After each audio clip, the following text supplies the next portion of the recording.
On est Alors, parti. continuer, tac, Tac, ou tac, continuer. bien.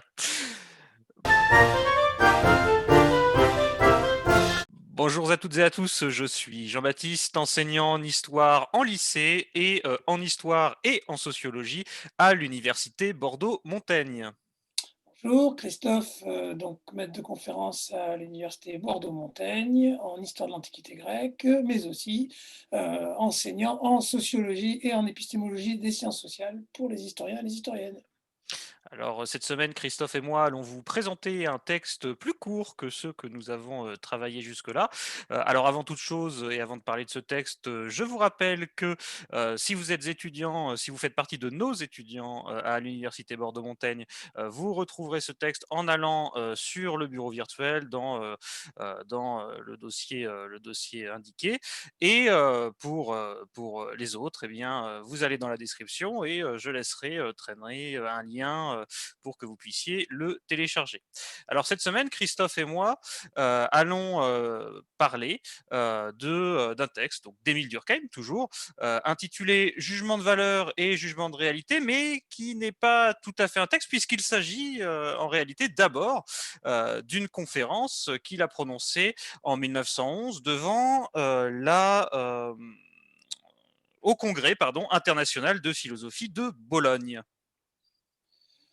Oui, et qui, dans le même temps, donc enfin, pas dans le même temps, après être, publié dans la revue de métaphysique et de morale, donc cette grande revue de philosophie créée à la fin du 19e siècle, dans laquelle, de nombreuses discussions autour de la sociologie, ont été, menées, hein. D'ailleurs, Durkheim a publié à plusieurs reprises dans, cette revue, hein. Donc ça indique déjà que le, propos est à l'évidence, destiné, aux philosophes, hein. On le retrouve une nouvelle fois, hein, ce dialogue entre les sociologues et les philosophes, et à chaque fois donc Durkheim essaye de faire, ressortir la différence, apportée par la sociologie, et je dirais même plus une forme de supériorité malgré tout de la sociologie par rapport à la philosophie, tout du moins la philosophie, traditionnelle.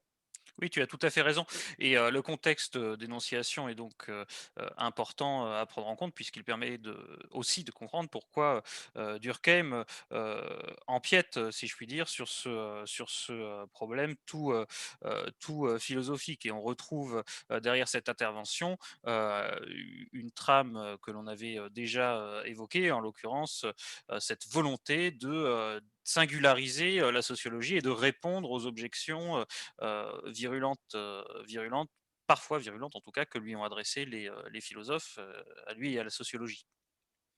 Et en 1911, Durkheim, on va le voir, est désormais, finalement en train d'affronter véritablement la question du sujet, hein, cette question, du sujet que nous avons, régulièrement rencontré au cours de nos vidéos, hein, avec cette question, hein, qui est toujours la même, que nous avions déjà vue avec la détermination du fait moral, qui est de savoir dans quelle mesure le social que nous saisissons comme extérieur à nous, nous en tant que sujet, est en réalité à l'intérieur de nous, alors même que nous le ressentons à l'extérieur de nous. Et c'est cette tension entre intérieur et extérieur qui se retrouve dans ce texte-ci, avec cette articulation que Durkheim essaye de décrire entre ce qu'il appelle les jugements de réalité et les jugements de valeur. Alors, entrons dans ce texte, donc commençons par la première page, par la page 3. Donc Durkheim, affirme, eh bien, ce que nous vous disions avec Christophe, que, les buts de son intervention sont doubles.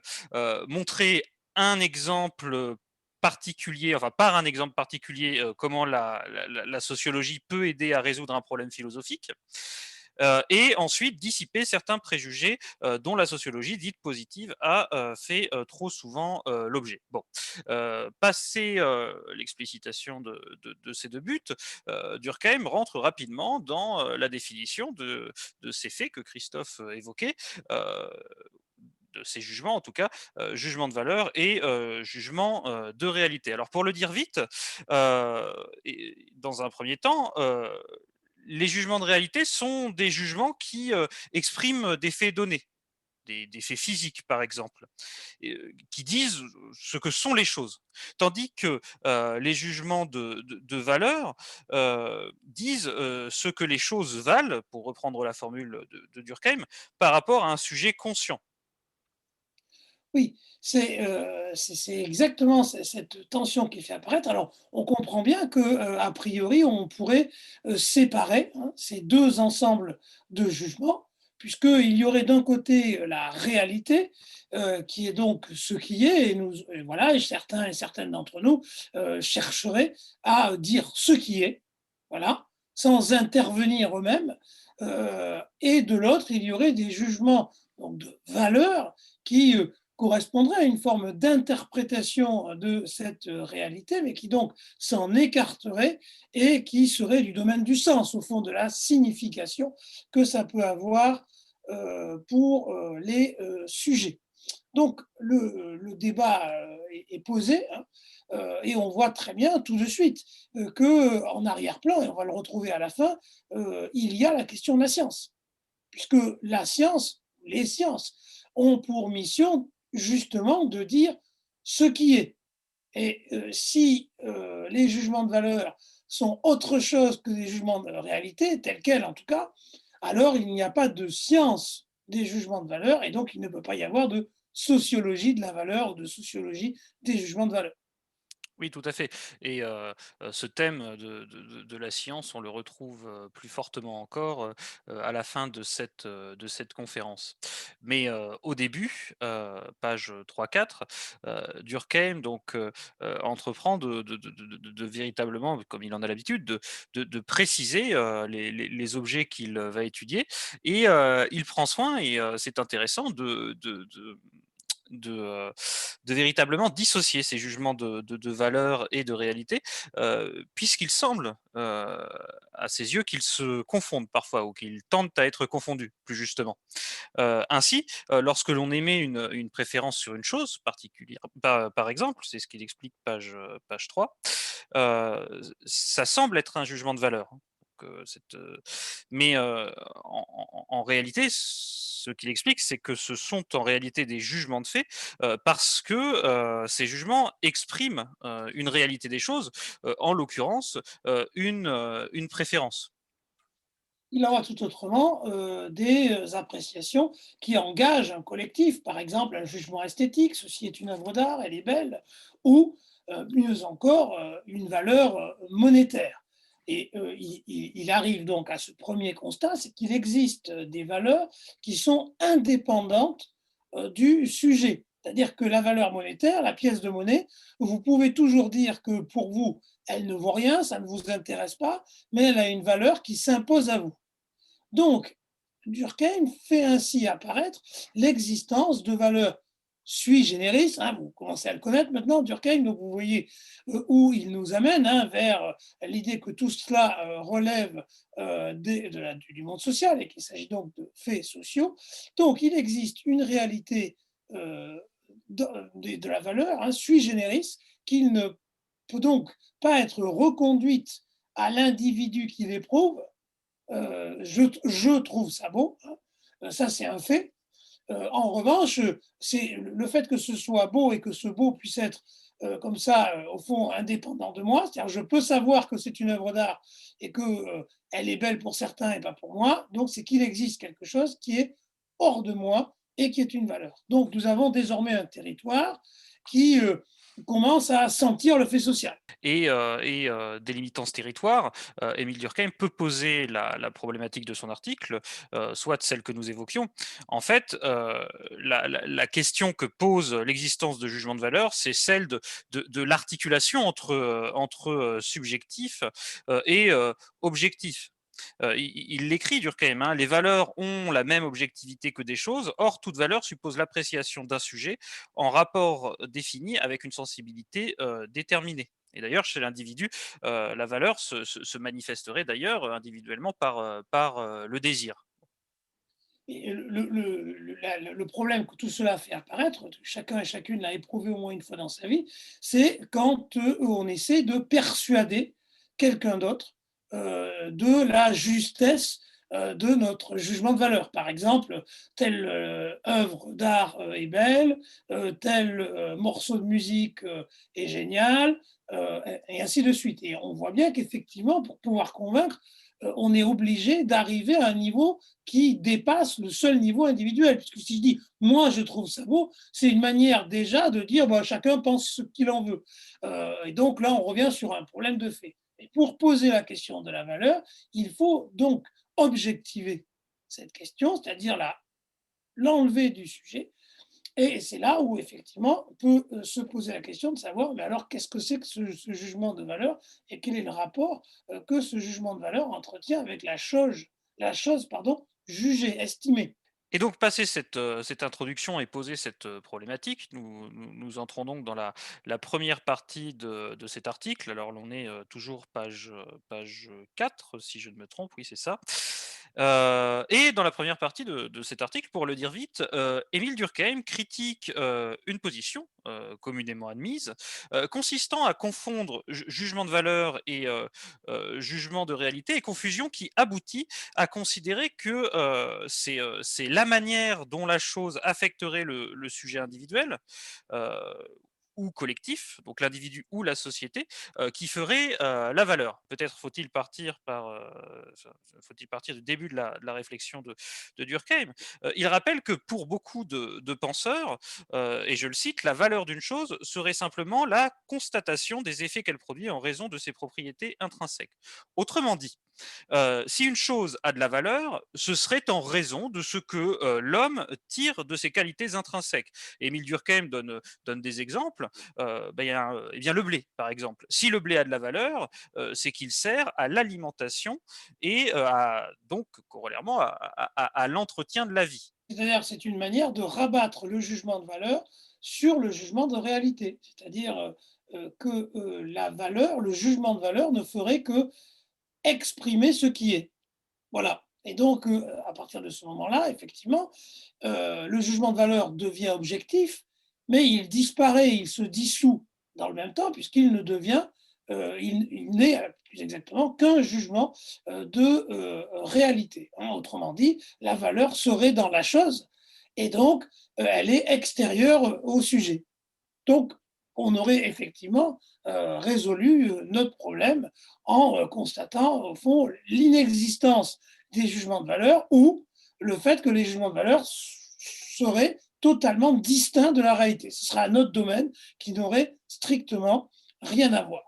Et ce que Durkheim fait observer tout de suite, c'est qu'il y a beaucoup trop de variations pour que l'on puisse affirmer que la valeur est dans la chose, parce que sinon, on ne comprendrait pas toutes les diversités qu'on observe dans une société et évidemment dans les sociétés à travers le temps.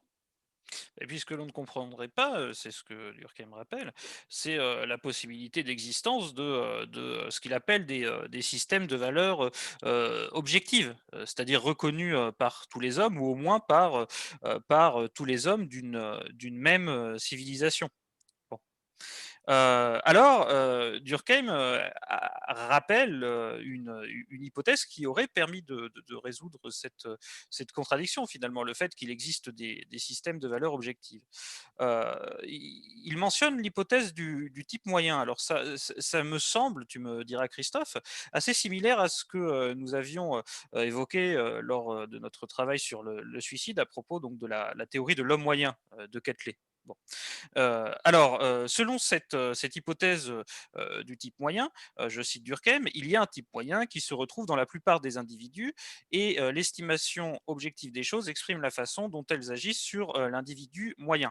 En somme, s'il existe un système de valeurs objectives, c'est parce qu'il existerait un vaste ensemble d'hommes relevant de ce type moyen et qui attribuerait la même valeur aux choses parce que ces choses provoqueraient finalement les mêmes effets sur l'ensemble des membres qui constituent ce groupe. Oui, et il va insister ici, hein, et on va retrouver un type de raisonnement durkheimien que nous avons déjà fréquenté. C'est une distinction entre l'objectif et le partage, hein, entre la valeur objective et la valeur partagée. Pourquoi? Parce que pour Durkheim, comme toujours, une somme de sujets, d'individus, ne constitue pas un objet en tant que tel, c'est-à-dire n'est pas une société. Donc, on ne peut pas, à partir d'une somme de sujets, aboutir à une valeur objective, puisque en réalité, là, il s'agirait seulement d'une valeur partagée. Donc, s'il existe une valeur objective, c'est que elle doit être attachée, articulée à l'existence d'un sujet collectif.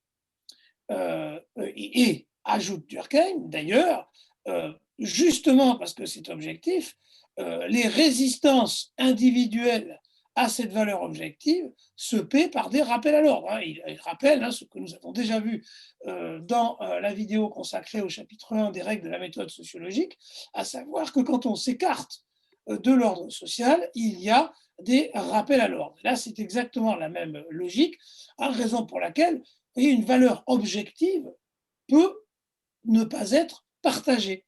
Je peux ne pas aimer telle œuvre d'art, considérer que la peinture c'est nul, que la sculpture ça sert à rien, etc. Mais dans nos sociétés, enfin en tout cas dans les nôtres, il y a, quand on tient ce genre de jugement, toute une série de rappels à l'ordre qui s'exercent et qui, au fond, vous font partager cette valeur objective alors même que vous ne l'éprouvez pas vous-même, pour vous-même. La notion de valeur, elle s'éprouve à l'échelle de l'individu par ce double caractère, contrainte et désirabilité. Effectivement, cet article rappelle à ce titre celui que nous avons étudié la semaine dernière sur, la détermination du fait moral. Parce que en fait, évidemment, pour échapper à l'idée que les valeurs ne seraient qu'extérieures à nous, indifférentes au sujet, Durkheim est obligé de faire revenir le désirable, le désir, la désirabilité.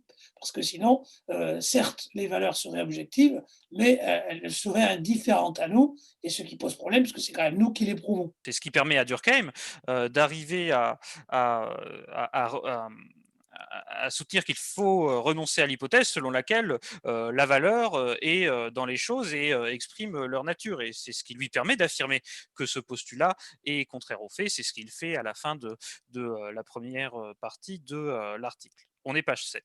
Bon.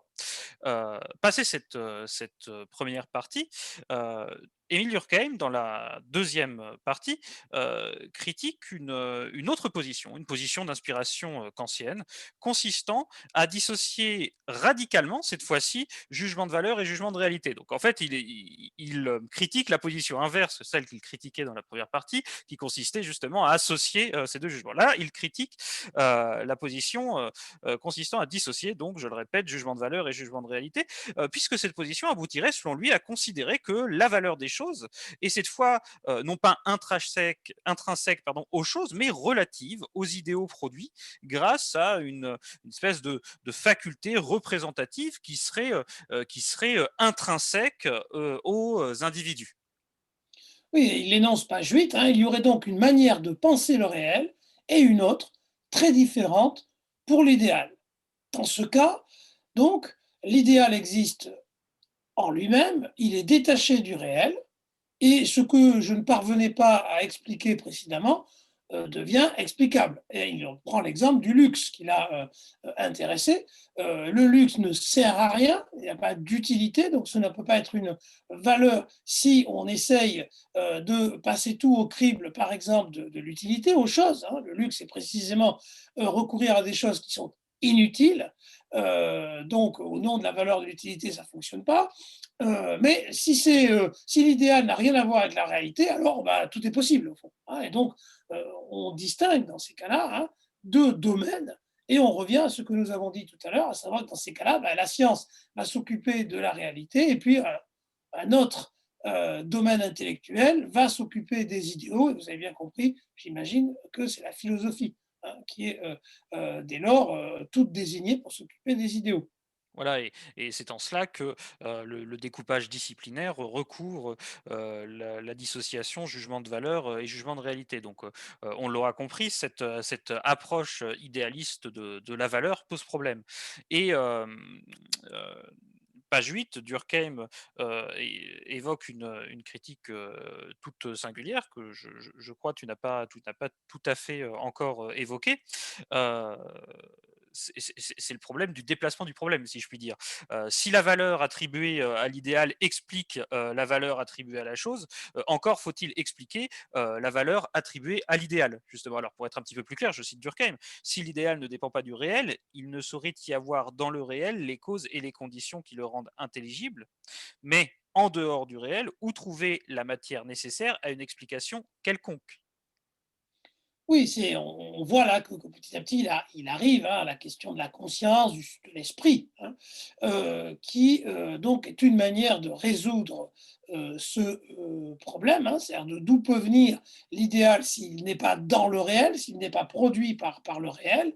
Eh bien, une solution, classique, c'est le recours à une transcendance, hein. C'est-à-dire quelque chose qui, par nature, est hors de nous, hors de notre monde, hors de notre univers, qui donc n'a rien à voir avec nous. Évidemment, la transcendance divine résout le problème, puisque si l'idéal, c'est du côté du divin, alors il n'y a plus de problème et nous avons bien un domaine des valeurs qui est sans lien avec la réalité et qui peut exister en dehors de tout rapport avec la réalité. Par exemple, ceux et celles qui croient dans le Dieu des chrétiens, y croient, y compris pour des sociétés qui n'ont jamais cru en lui. Hein, c'est-à-dire, ils ne pensent pas que Dieu n'existait pas à Athènes au 5e siècle avant Jésus-Christ, qu'il s'est mis à exister, puisque c'est lui qui a créé le monde. Donc on a bien un idéal sans lien parfois avec la réalité. Oui, c'est cette fameuse hypothèse théologique que Durkheim évoque, page 8, hein.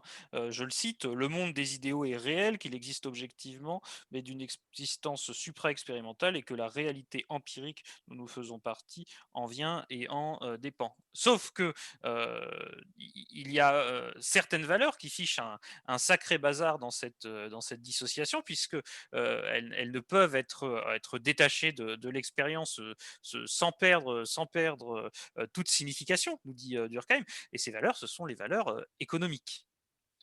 Oui, il prend l'exemple des valeurs, économiques puisque c'est un exemple qui va revenir souvent, hein. C'est pour ça que Durkheim discute beaucoup de l'utilité, hein, parce que les valeurs économiques, lui, permettent, au fond, sans doute plus facilement, que, d'autres, de, faire apparaître à la fois le lien avec les choses et le caractère arbitraire, de, la valeur. Puisque tout peut servir au fond de valeur, économique, tout peut avoir une valeur économique comme nous le savons, bien. C'est un des enjeux liés à la marchandisation.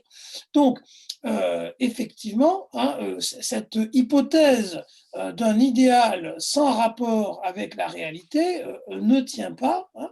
Et d'ailleurs, il le fait remarquer de manière assez amusante parce que il dit, bah, d'abord, après avoir noté que des hypothèses théologiques, il y en a plein de différentes selon les sociétés, donc on a du mal à y voir là la solution à la question de l'origine de l'idéal, mais surtout, si cette valeur, cet idéal peut être sauvé en lui-même sans rapport avec la réalité, alors il faut trouver quelque chose derrière Dieu, hein. Je le cite page 8, le devenir divin ne serait intelligible que si Dieu lui-même avait pour tâche de réaliser un idéal qui le dépasse. Et le problème alors, comme le fait remarquer Durkheim, ne serait que déplacé. Hein, autrement dit, même si j'essaye de considérer que ces variations des idéaux, bah, c'est pas très très grave, il y a quelque chose derrière, on voit bien qu'on déplace le problème. Et évidemment, si on est croyant dans un Dieu unique, omniscient, alors on a du mal à comprendre que ce Dieu omniscient et omnipotent soit lui-même au service d'un idéal dont il n'est pas à l'origine. Alors, cette hypothèse théologique et la question des valeurs économiques nous emmène à la fin de cette deuxième partie d'article, donc page 9. Euh, Durkheim résume ce qu'il a dit jusque-là. En résumé, je le lis parce que c'est précieux. En résumé, s'il est vrai que la valeur des choses ne peut être et n'a jamais été estimée que par rapport à certaines notions idéales, celles-ci ont besoin d'être expliquées. Pour comprendre comment des jugements de valeur sont possibles, il ne suffit pas de postuler un certain nombre d'idéaux, il faut en rendre compte, il faut faire voir d'où ils viennent, comment ils se relient à l'expérience tout en la dépassant et en quoi consiste leur objectivité. Alors c'est précieux parce que justement là il définit d'une certaine manière, mais il y revient à la fin de l'article, l'objet d'étude de la sociologie, aussi dire d'où viennent ces idées, si je puis dire. Bon, mais laissons cela pour l'instant. Nous en arrivons à la troisième partie de cet article, euh, dans lequel Émile Durkheim travaille à expliquer les idéaux qui servent à estimer la valeur des choses et idéaux qu'il va finalement comment dirais-je, qu'il va finalement présenter comme étant des faits sociaux, je crois qu'on peut le dire. Oui, puisqu'ils vont, ces idéaux, être directement reliés à la société et aux états la société, hein. Donc, il y a des valeurs objectives parce qu'il y a un collectif et parce que ces valeurs sont attachées à ce collectif.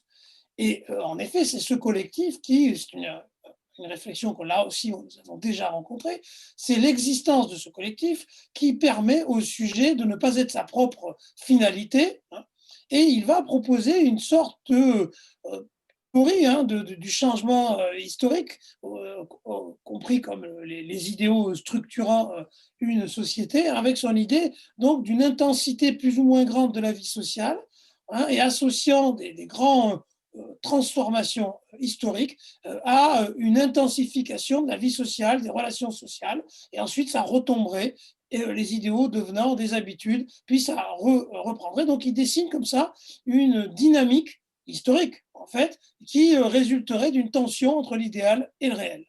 Oui, donc il existerait en somme une vie psychique propre à la société, comme il existe une vie psychique propre à l'individu. Et ce qui fait la différence entre ces deux vies psychiques, c'est ce qu'il explique, page 9 toujours, sauf erreur de ma part, c'est que donc ces deux vies psychiques, individuelles et collectives, diffèrent en intensité et en qualité. Alors en intensité d'abord, puisque alors il l'écrit, hein, les sentiments qui naissent et se développent au sein des groupes ont une énergie à laquelle n'atteignent pas les sentiments purement individuels et en qualité, puisque la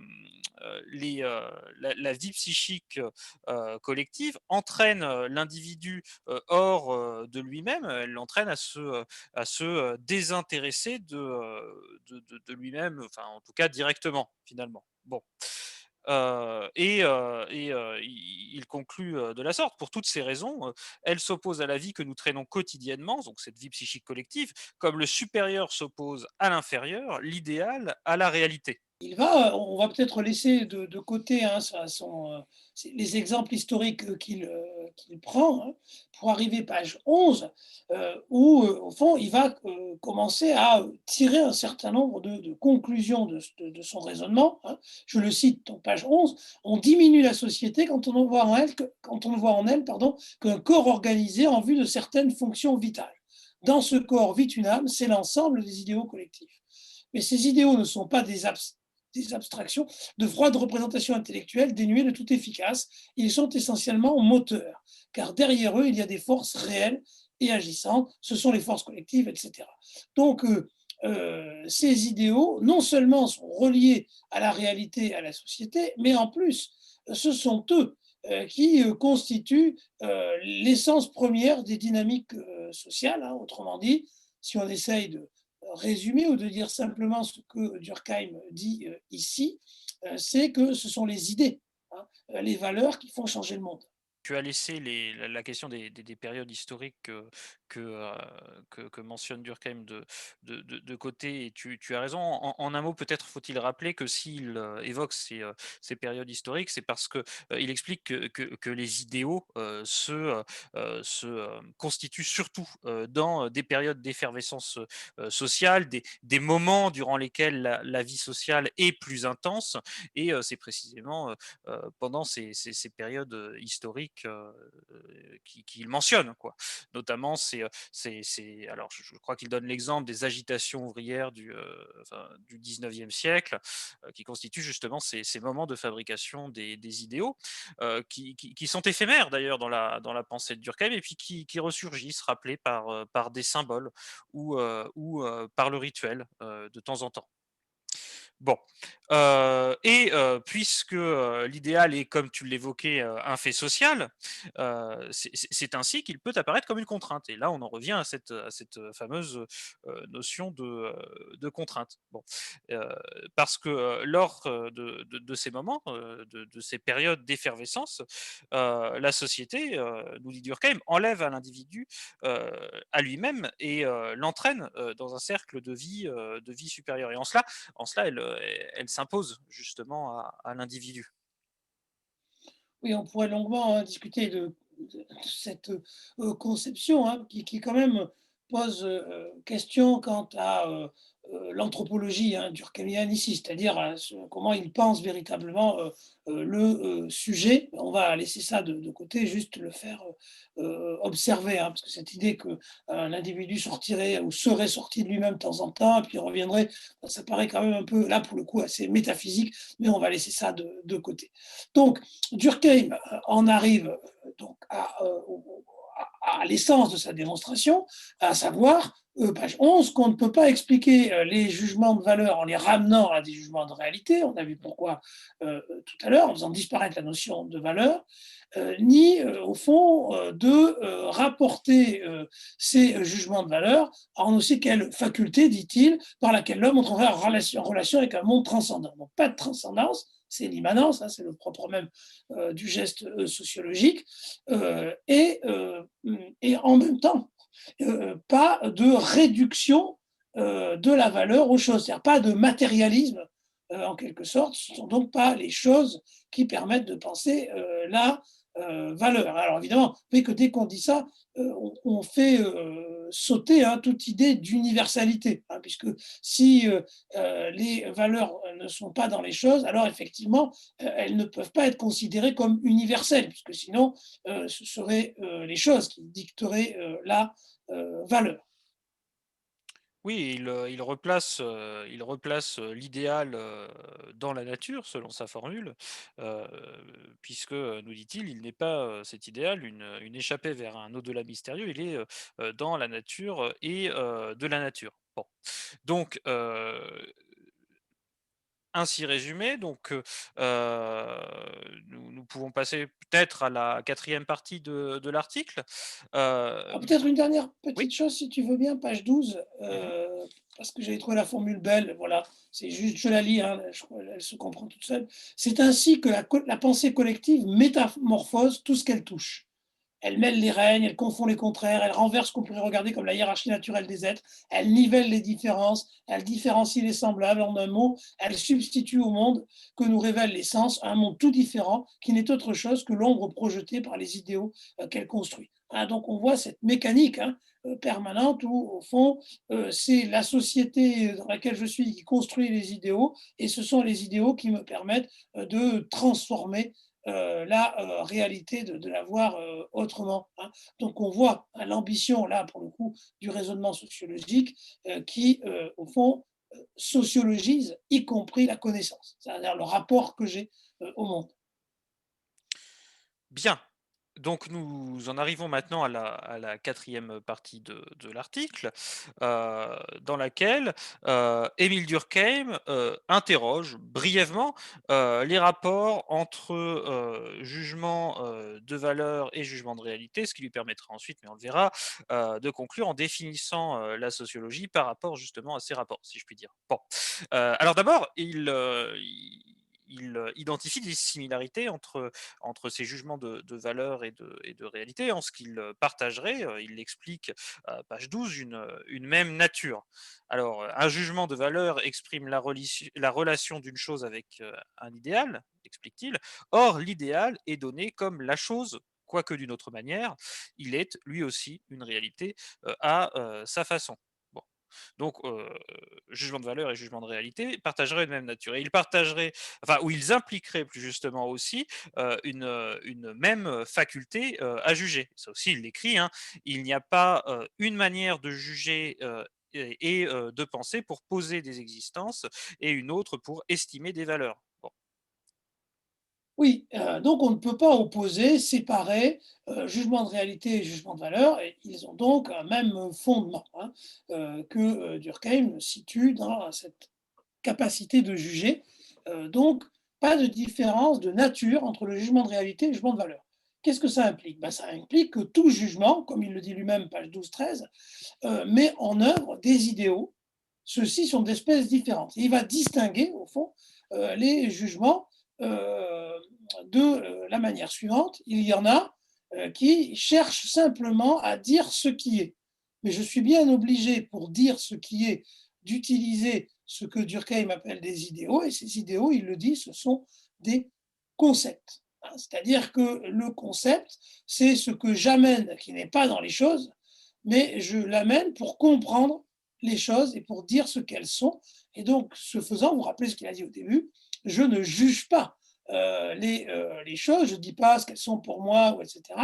Je dis ce qu'elles sont tout court. Donc, vous voyez que pour Durkheim, les concepts sont des idéaux, et comme les idéaux sont produits par la société, donc les concepts sont aussi produits par la société. Donc, la connaissance que je produis sur le monde est un effet de la société et pas simplement un effet de mon esprit. Donc pas de différence de nature entre jugement de valeur et jugement de réalité et implication, quelle que soit, la nature du jugement, d'une même faculté à juger. Bon, mais ces jugements de valeur et ce jugement de réalité sont quand même différents, en ce que, selon, Émile Durkheim, ils convoquent, ils impliquent, des idéaux qui là, pour le coup, sont différents. Bon, il l'écrit, hein, page 12, à cheval sur la page, 13, c'est ça?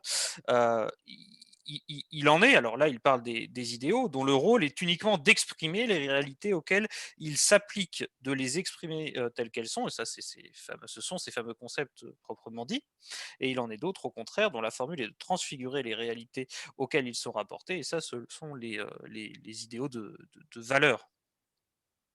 Oui, on peut penser, pour donner des exemples, parce que en lisant donc cette citation, je me dis, bon, c'est peut-être pas forcément facile de comprendre ce que peuvent être donc ces jugements dont la fonction est de transfigurer les réalités.